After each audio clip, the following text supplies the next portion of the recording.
나의 만족함입니다. 이와 같은 제목으로 함께 말씀을 나누겠습니다. 요즘은 이렇게 교우들을 생각하고 기도하면 왜 이렇게 눈물이 많이 나는지 모르겠어요. 이런 말을 해도 또 눈물이 나요. 얼마 전도 아니죠, 어제 폐암으로 고생하신 우리 한 분 집사님이 계세요. 참 이 집사님은 춘천에 어떤 사업을 위해서 오셨다가 병을 얻으셨는데 본가는 서울에 있습니다. 수년이 지나면서 집에 가지 않고 이곳에 머물러 있어서 영적인 갈증을 가지고 신앙생활 때문에 이 춘천 땅에 머물러 계시는 분입니다. 그럼에도 불구하고 항암을 하는 과정 속에서 산기도다 우리 교회 기도원으로 철야로 새벽 3시까지 기도하셔요. 정말 영적인 일에 갈증을 하면서 믿음으로 나아가시는데 요즘 이렇게 폐암은 호흡이 가쁘거든요. 호흡이 가쁘다는 얘기를 듣고 이렇게 전화를 드렸는데요, 목소리를 듣는 순간에 그냥 울컥하고 눈물이 막 쏟아지는 겁니다. 같이 집사님도 저도 울먹이는데 제 입에 이런 말이 툭 튀어나왔어요. 집사님, 호흡하기 힘드시지요? 집사님, 육체적으로 호흡하기 많이 힘드시지요? 그런데 집사님은 어느 누구보다도 주님과 영적인 호흡이 있으니 우리 집사님 최고의 축복의 사람입니다. 그리고 그 다음은 우리 주님께 맡깁시다. 그리고 제가 그 말을 이어가지를 못했어요. 집사님, 아멘. 목사님, 감사해요. 그리고 전화를 뚝 끊었습니다. 그곳에서 그리고 그 다음에 제 마음에 남는 은혜는 이것입니다. 왜 저렇게 주님을 사모하는 저 집사님에게 하나님은 광야를 허락하셨을까? 오늘 시편 63편 위에 보면 이런 말씀이 있습니다. 다윗이 유다 광야에 있을 때에. 다윗은 유다 광야에 있을 때에 꼭 두 번입니다. 한 번은 사울 왕을 피해서 도망 다닐 때고요, 한 번은 그의 아들 압살롬이 반역했을 때에 벗은발로 얼굴을 수건으로 가리고 도망하던 그때의 광야에서. 그럼 오늘 본문은 11절에 보면은 그 왕을 얘기하는 부분을 보면은 왕은 하나님을 즐거워하리니 곧 그는 아들 압살롬의 반역의 때에 유대 광야에서 도망하면서 하나님을 찬양하는 그런 시입니다. 오늘 이 본문에 들어가기 전에 우리 광야에 대해서 한번 나눠봤으면 좋겠습니다. 왜 하나님은 택한 백성들을 꼭 그 광야를 걷게 하시는가? 여러분이 나는 아직 인생 광야를 만나보지 못했습니다. 조금만 기다려 보십시오. 그 광야 옵니다. 광야를 지나지 않으면 하나님이 은혜를 몰라요. 은혜의 맛을 모른단 말입니다. 왜 하나님은 하나님의 백성들에게 이 광야를 걷게 하시는가? 신명기 8장은 40년 광야를 지내온 그들의 삶을 모세를 통해서 너희들이 가나안 땅에 들어가서 살아야 될 삶을, 광야를 빗대어 하나님은 어떤 분이신 것을 말씀해 주시는 것이거든요. 신명기 8장 2절 말씀에서 한 가지 우리에게 주시는 말씀이 있습니다. 봅시다. 내 하나님 여호와께서 이 40년 동안에 너의 광야길을 걷게 하신 것을 기억해라. 광야길을 기억해라. 혹 광야를 지나오신 분들은 그 광야를 기억하시고요, 지금 광야길을 걷게 하시는 분은 왜 하나님이 이 광야길을 걷게 하시는가를 기억하시는데, 하나님은 이는 너를 낮추시며 너를 시험하사 내 마음이 어떠한지 그 명령을 지키는지 지키지 않는지 알려 하심이라. 오늘 우리가 겪는 아픔이 있다면은, 광야의 고통이 있다면은 어떤 눈물 날 일이 있다면 이것은 하나님이 우리에게 허락하신 일이라는 것이죠. 기억해라. 이 광야길을 걷게 하신 것을 기억해라. 하나님은 왜 이스라엘 백성들로 하여금 고난의 광야길을 걷게 하신가? 크게 두 가지 측면이 있습니다. 한 가지는 징계적인 측면이죠. 광야길에서 죽을 고생하는 것이 바로 이 징계를 통해서 네가 내 백성이다, 너는 사생자가 아니라 하나님의 자녀임을 깨닫게 하시는 은혜가 이 광야 속에 있다는 것입니다. 그래서 우리는 신명기 8장 5절 6절 말씀에 이렇게 말씀하신 것 같이 너는 사람이 그 아들을 징계함 같이 내 하나님 여호와께서 너를 징계하시는 줄 마음에 생각하고 내 하나님 여호와의 명령을 지켜 그의 길을 따라가며 그를 경외할지니라. 어떤 아픔, 어떤 어려움을 겪는 광야가 있다면 하나님 앞에서 내가 어떤 문제로 하나님께 징계를 받을 수밖에 없었는지를 돌아보면서 이 징계 속에 숨어 있는 하나님의 축복은 무엇인가, 이것을 찾아가는 겁니다. 다른 하나는 훈련입니다.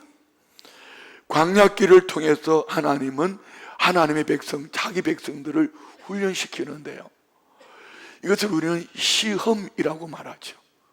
창세기 22장에 하나님은 아브라함을 시험하셨다. 시험에는 크게 두 가지가 있습니다. 사탄이 우리를 유혹해서 무너뜨리는 템테이션, 이것도 시험입니다. 환난 역경 말입니다. 이는 예수의 이름으로 물리쳐야 합니다. 그런 하나님의 테스트는 우리의 그릇을 키우고 우리를 견고케 하셔서 하나님이 연단하시는 축복인 줄 믿습니다.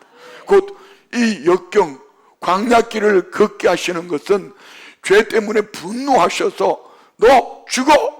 하고 멸망시키기 위하여 내던져버리는 것이 아니라, 광야로 내쫓으심이 아니라 눈물 없이 걸을 수 없는 그 광야길을 통해서 하나님은 훈련시킨다. 그래서 신명기 8장 3절에 너를 낮추시며 너를 줄이게 하시며 또 너도 알지 못하며 내 조상들도 알지 못하던 만나를 내게 먹이신 것은 사람이 떡으로만 사는 것이 아니요 여호와의 입에서 나오는 모든 말씀으로 사는 줄을 내게 알게 하려 하심이라. 곧 하나님의 깊은 뜻을 주의 말씀 안에서 깨닫고, 곧 광야길은 더 이상 고통이 아니라 하나님의 임재 속에 그 말씀하신 대로 반드시 이루어짐을 알게 하시고 이 믿음으로 승리하게 하시는 줄 믿습니다. 그래서 오늘 8장 2절에 나눴던 것처럼 내 하나님 여호와께서 이 40년 동안에 내게 광야길을 걷게 하신 것을 기억하라. 이는 너를 낮추시며 너를 시험하사 내 마음이 어떠한지, 그 명령을 지키는지 지키지 않는지 알려 하심이라. 할렐루야. 무슨 말씀입니까? 내가 하나님을 전폭적으로 오직 주만이 나의 만족함입니다라고 고백하지 못했을 때에, 내가 하나님을 신뢰하지 못함으로 때로는 하나님으로부터 멀어지고 때로는 범죄함으로 하나님의 징계가 임했다 할지라도 하나님은 그로 인하여서 더 성장하고 성숙하게 하셔서 이것을 통하여 하나님이 하나님 되시고 그는 하나님을 견고하게 붙잡고 믿음으로 승리하게 하시는 줄 믿습니다. 그래서 광야길을 갈 때는 인간의 발악이 아니라 철저하게 낮아진 모습으로, 철저하게 줄인 모습으로, 철저하게 여호와의 편에 서는 이런 믿음의 삶을 살아야 될 줄 믿습니다.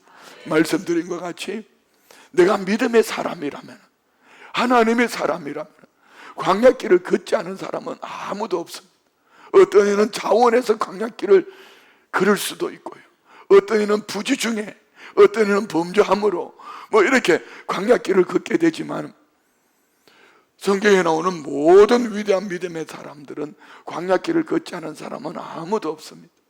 요셉은 10년 종살이로, 3년 감옥살이로, 모세는 40년 바로의 궁에서 40년 미디안 광야에서, 오늘 본문의 주인공인 다윗은 적어도 죽을 고생을 광야에서 10년을 합니다. 기름 부음을 받고 12지파의 왕이 되기까지 20년 그는 광야 생활을 합니다. 여러분은 지금 광야 생활을 몇 년 하고 계시는지요? 광야길을 걷지 않은 사람은 아무도 없습니다. 하나님의 사람들이라면 예외 없이 모두가 이 눈물골짜기 고난의 광야를 걷게 하시는데요, 오늘 어떤 광야길을 나는 걷고 있는가? 중요한 것은 이겁니다. 광야길 가운데에 하나님은 나와 하나님과의 관계, 우리 성경 안에서 하나님과 저와 우리의 관계를 크게 네 가지로 말하지요. 제가 앞에 하나님을 얘기하면 여러분은 자신을 한번 찾아보세요. 하나님이 나의 아버지가 되시면 나는 자녀, 하나님이 나의 왕이시면 나는 그분의 백성, 하나님이 나의 주인이시면, 하나님 나의 아버지시면 할렐루야. 예, 하나님은 나의 목자이시면, 이렇게 네 가지로 우리는 성경 안에서 찾을 수 있어요. 하나님은 철저하게 광야길 가운데 하나님이 나의 왕 되시고 주 되시고 아버지 되시고 목자 되심을 광야를 통해서 깨닫게 하시고, 또 하나님이 원하시는 그 광야 속에서 주시는 강건할 때, 육신으로 강건할 때 얻지 못하는 놀라운 은혜의 생명의 양식을 얻게 하시는 것이 광야길이라는 것을 믿으십니다. 그리고 광야에서 크게 네 가지로 우리 한번 찾아봅시다. 첫 번째는, 광야는 하나님과 소통하는 기회를 얻게 돼요. 이전에는 기도가 잘 안 됐어요. 주님을 잘 부르지도 못했어요. 오늘 시편 1편에도 하나님이여 이렇게 시작하잖아요. 하나님이여, 주는 나의 하나님이시라. 곧 광야는 모든 삶의 단절, 외로움, 고독함 있을 때는 주변에 사람도 있어요. 건강이 있을 때, 환경이 있을 때에, 배경이 있을 때에, 내 주머니 뭐 든 거 있을 때는 사람들도 찾아오는데, 내가 광야길을 지나가면 철저하게 고독하고 외롭고 단절됩니다. 모든 환경이 다 단절되어집니다. 사방으로 우리는 우겨삼을 어떻게 하지요? 위를 바라보는, 하나님이 하늘문을 여시고 그때 하나님과의 소통이 시작되고 하나님과의 인격적인 만남을 가질 수 있는 것이 고독한 인생길 가운데에 하나님과 소통하는 광야길의 축복인 줄 믿습니다. 두 번째는요, 광야에서만 얻을 수 있는 하나님이 공급해 주시는 특별한 양식, 특별한 은혜가 있습니다. 있을 때에, 강건할 때에 들려지지 않던 그 음성이 들려지고 말입니다. 보지 못하던 미래와 과거와 현재 속에 역사하시는 하나님의 특별한 은혜를 우리는 광야길을 지나가면서 알게 되는 것입니다. 신명기 8장 3절 말씀 한번 볼까요? 세 가지로 말씀합니다. 너를 낮추시며 너를 줄이게 하시며, 또 너도 알지 못하며 내 조상들도 알지 못하던 만나를 내게 먹이신 것은. 예, 광야의 고난의 세 가지 특징이 있어요. 너를 낮추심. 여러분 한번 낮춰보세요. 내가 스스로 낮아지면 겸손한데, 사업이 쫄딱 망하든지 아니면 어떤 잘못이 드러나서 그냥 위기 속에 처하든지, 아니면 어떤 높은 자리에서 하루아침에 누명을 쓰고 뒤집어져서 낮아지든지, 여러분 이 낮추심 속에 제일 아픈 것은 이게 뭔지 압니까? 환경보다 더 아픈 건 이겁니다. 여러분 길 가다가 멀쩡히 달려가다가 많은 사람들 앞에 한번 꽉 자빠져 보십시오. 넘어져 보십시오. 아픈 거는 둘째 치고 벌떡 일어나가 주변에 보는 사람 없나? 무슨 얘기죠? 자존심 상하는 겁니다. 왜요? 사람들이 바라보는 시선이 있어요. 저거 말이야, 저거 가볼 때 내가 알아봤어. 그걸 좋다. 그렇지만 하나님은 이 낮추시는 광야가 단순하게 자존심만 상하게 하는, 자존심을 상하게 다 죽게 하는 광야가 아니라, 광야는 내 모든 자존심을 꺾어버리고 주존심으로, 할렐루야, 살게 하시는 축복의 통로입니다. 너를 줄이게 하시며, 줄임, 목마름. 어느 누군가는 그랬습니다. 어느 날 성전에 예배하러 가려고 하는데 아이가 엄마 헌금 줘 하는데 지갑에 보니 1,000원짜리 하나가 없더래. 꼬쟁이 길게 뽑아가지고 장롱 밑에 혹시 1,000원짜리 하나 떨어진 거 없나 한번 끄집어낸다고 이렇게 없더래. 광야는 모든 것이 다 없어진 배고픔의 현장입니다. 여러분, 육체의 배고픔은 영혼의 갈증으로 나아가는 축복의 통로입니다. 그런데 오늘 이 광야길을 걷게 하신 목적은, 근본은 너도 알지 못하며 내 조상들도 알지 못하던 만나를 내게 먹이신 것은 무슨 얘기입니까? 비참할 정도로 자존심도 상하고 이 결핍으로 말미암은 가슴이 저리 오지만 여기에는 특별하게 공급해 주시는 하나님의 은혜가 있는데 너 알지 못해, 내 조상들도 알지 못하는 처음으로 가는 이 광야길 속에서 하나님 먹여주신 그 만나란 뜻이 뭡니까? 이게 뭐고 아닙니까? 이것이 무엇이냐? 독일어로는 바스이스 다스.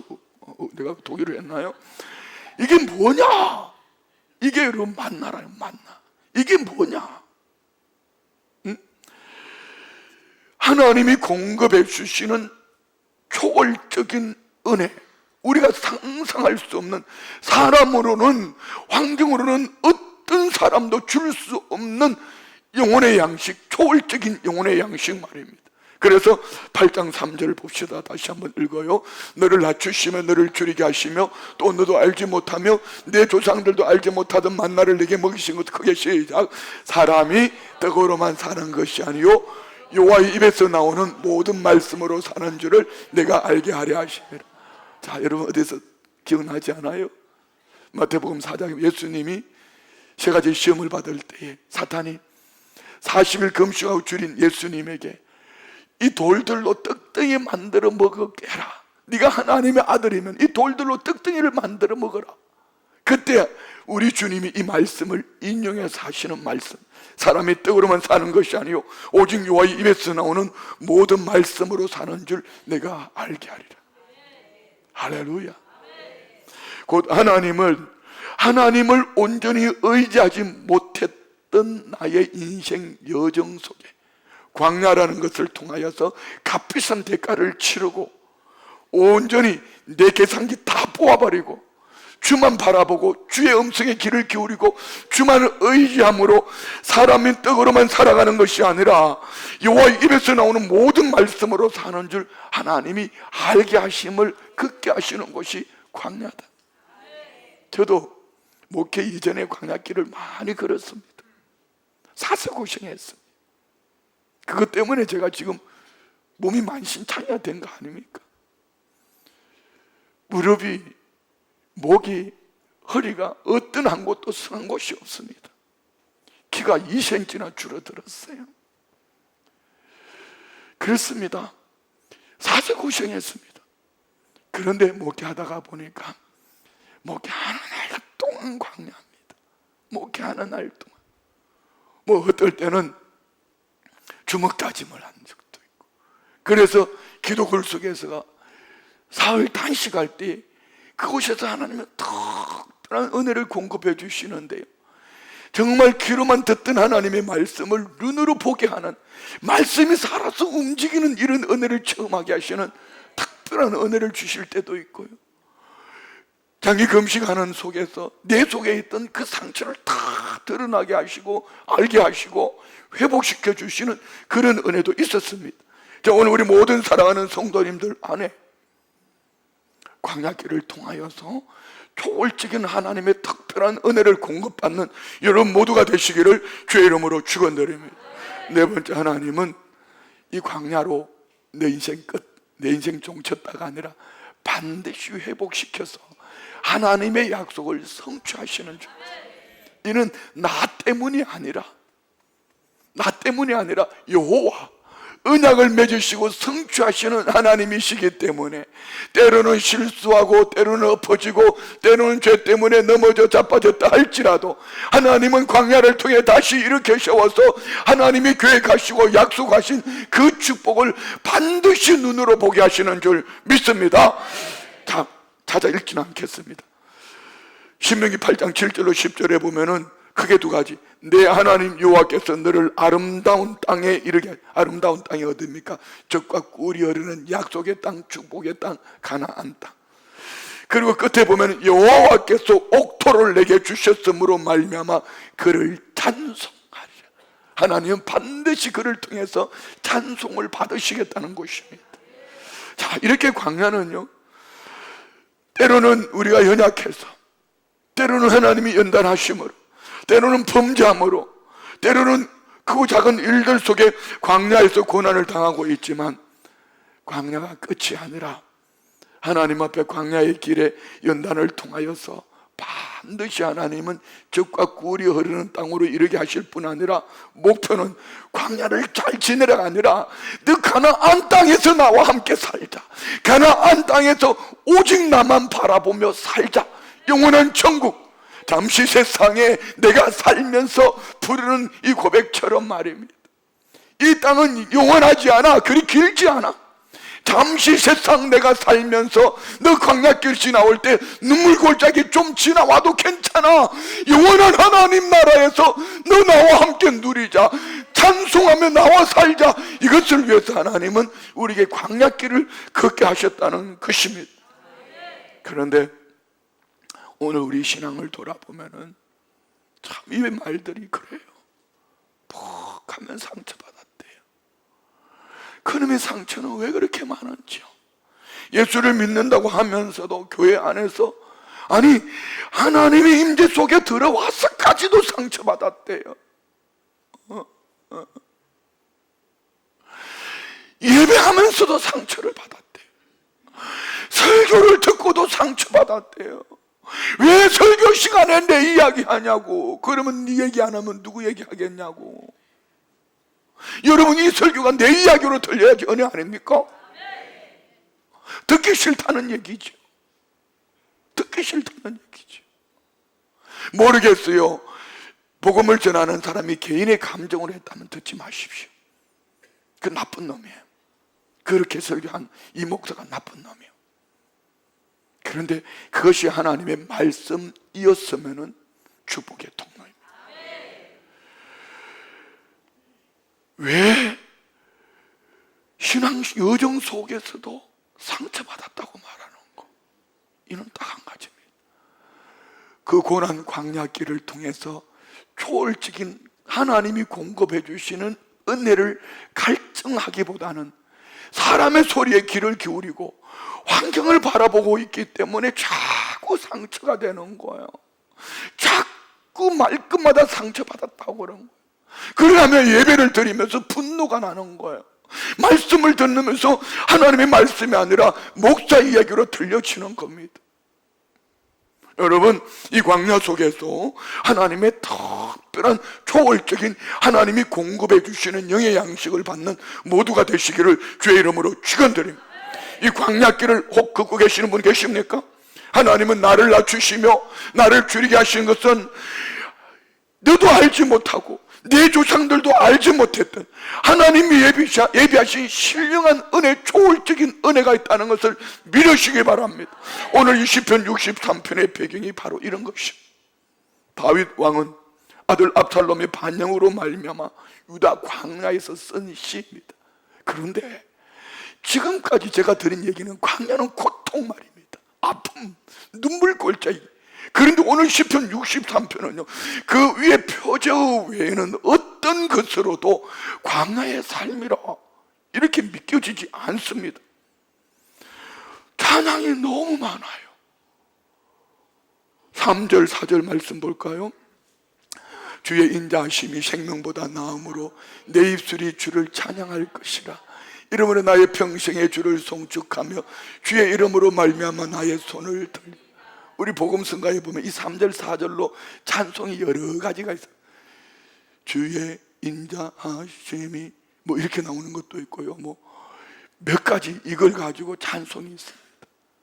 사실 우리가 쉽게 부르지만은 다윗은요, 인생의 최악의 광야길을 걸으면서 한번 상상해 보십시오.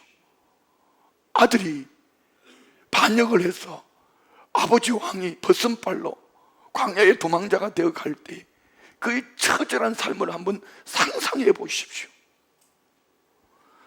그럼에도 불구하고 주의 인자심이 생명보다 나음으로, 얼마나 멋있어요. 다윗은 지금 그가 처한 상황은 기가 막힙니다.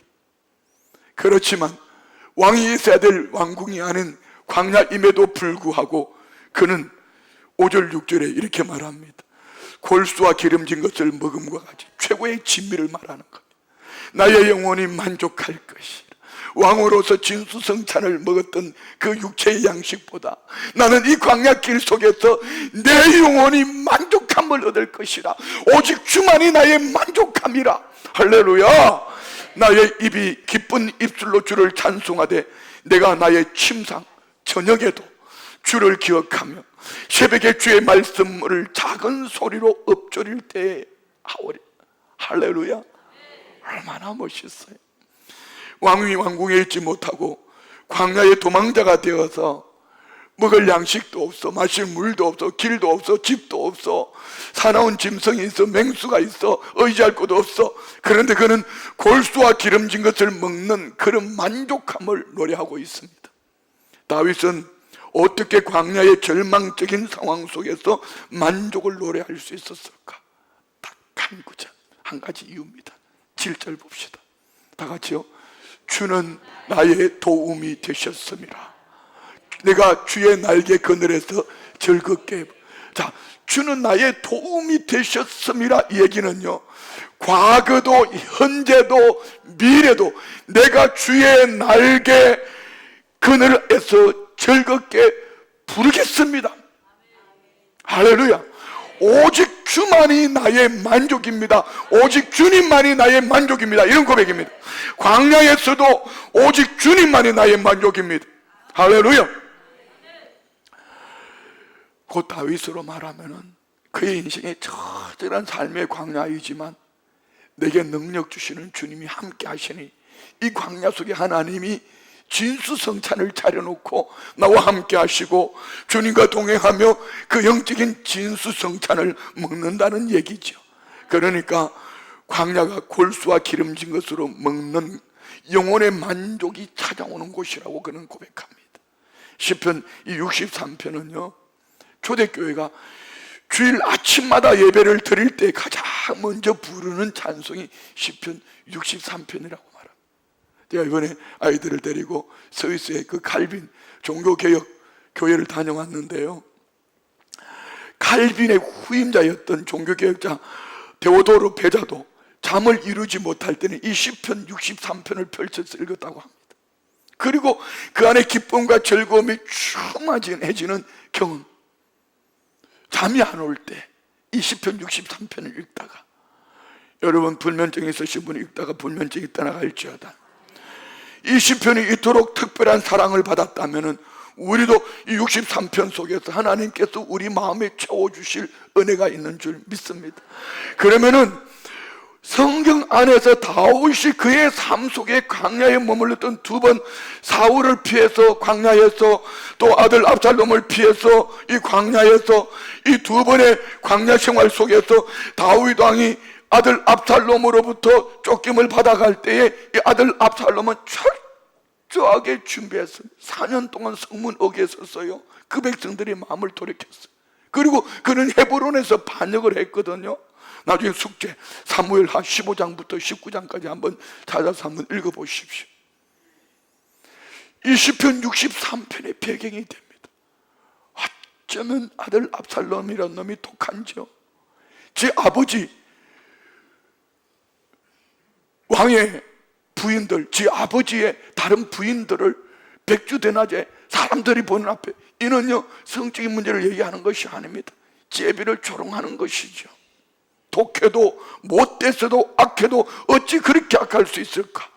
그럼에도 불구하고 다윗은 이로 인하여 광야의 도망자가 되어가는 과정 속에 그는 이 절박함 속에서도 어떻게 이렇게 찬송할 수 있었을까?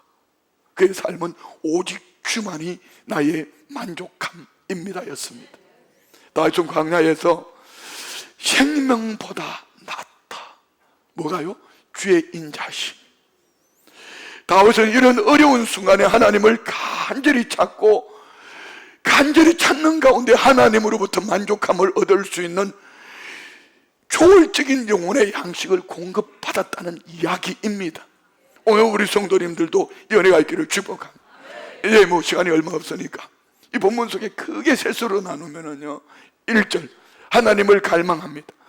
그리고 이제 2절부터 8절까지는 하나님 안에서 만족함을 노래합니다. 그리고 이제 9절부터 11절까지 보면은 하나님 안에서 보호받는 신. 첫째, 우리 하나님을 향한 갈망 1절 한번 읽읍시다. 1절 다 같이 시작. 하나님이여 주는 나의 하나님이시라. 내가 간절히 주를 찾되 물이 없어 마르고 황폐한 땅에서 내 영혼이 주를 갈망하며 내 육체가 주를 앙모하나이다. 자, 여러분, 하나님을 갈망하는 다윗. 이번에 기도원에 가서 5번 설교를 했는데요, 제일 큰 은혜는 어떤 휘황찬란한 설교보다도 그분들이 두 손 들고 주님을 부르는 순간에 그들이 눈물이 꽉 터져 나오고 부러지고 간구하는 이런 모습들을 보았어요.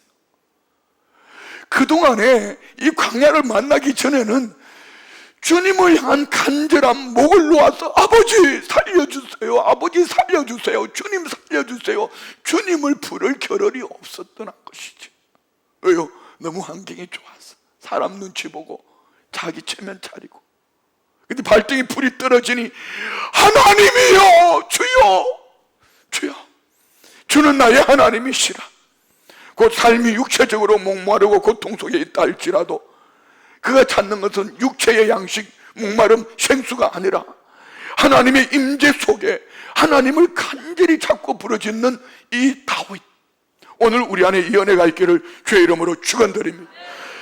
신앙 여정 속에서 우리는 많은 직분으로, 섬김으로 하나님 앞에 많은 일들을 감당하지만 내 삶 속에 하나님을 개인적으로 만나지 못했다면 여러분 늘 이 공함으로 갈증, 그래서 엉뚱한 것으로 자꾸 치장하려고, 스펙으로, 외적인 모습으로, 아니면은 다른 세상 것으로 치장을 하려고 하지만 우리 속 사람이 영혼의 만족함을 얻으면은 할렐루야, 흰머리면 어떻고 검은 머리면 어떻고 눈썹을 좀 찌르면 어떻고 입술이 작으면 어떻고 뒤집든지 말든지, 여러분 그게 그렇게 중요하지 않아요. 속 사람이 강건한 거예요. 할렐루야. 두 번째는 2절부터 8절까지인데요, 하나님 안에서 만족할 줄 아는 믿음. 다윗, 믿음의 사람 말입니다. 다윗은 과거에 살아계신 하나님을 경험했고 그로 인하여 현재 하나님만으로 만족하고 미래에 주실 하나님의 은혜를 그는 미리 바라보며 가는 거예요. 2절의 말씀 한번 보세요. 내가 주의 권능과 영광을 보기 위하여 이와 같이 성소. 여러분 광야인데 뭔 성소가 있어요? 집도 없는데. 그렇지만 그는 영적으로 하나님을 만나는 광야, 그 광야가 하나님의 성소로, 하나님과 나만이 만나는 영적인 성소로 바라보고 있다는 말씀입니다. 그리고 현재 3절 볼까요? 3절 주의 인자하심. 자, 여러분 인자가 뭐죠? 원어로 따라해봐요. 헤세드. 이 헤세드는 하나님의 모든 성품을 다 담고 있습니다. 인자, 긍휼, 사랑 다 담고 있는 말씀이 헤세드입니다. 하나님의 이 헤세드가 내 생명보다 나음으로 내 입술이 주를 찬양합니다. 왕궁보다 나음으로 내 입술이 주를 찬양합니다. 왕의 진미를 먹던 것보다 더 나음으로 내 입술이 주를 찬양합니다. 할렐루야. 곧 현재 지금 말이에요. 다윗은 이 광야의 눈물 골짜기 속에서 그렇게 고백하더라고요. 그리고 6절 봅시다. 6절 다 같이. 내가 나의 침상에서 주를 기억. 침상이라는 건 저녁에 자면서 새벽에 주의 말씀을 작은 소리로 읊조리다. 무슨 얘기입니까? 그는 지금 비록 광야에서 지내지만 밤에 잠을 자기 전에 하나님을 기억하고 과거에 여기까지, 그리고 지금 앞으로 미래에 이루실 일들, 새벽에 새 하루를 맞으면서 하나님의 말씀을 읊조린다. 여러분, 새벽 예배는 이렇게 귀한 거예요.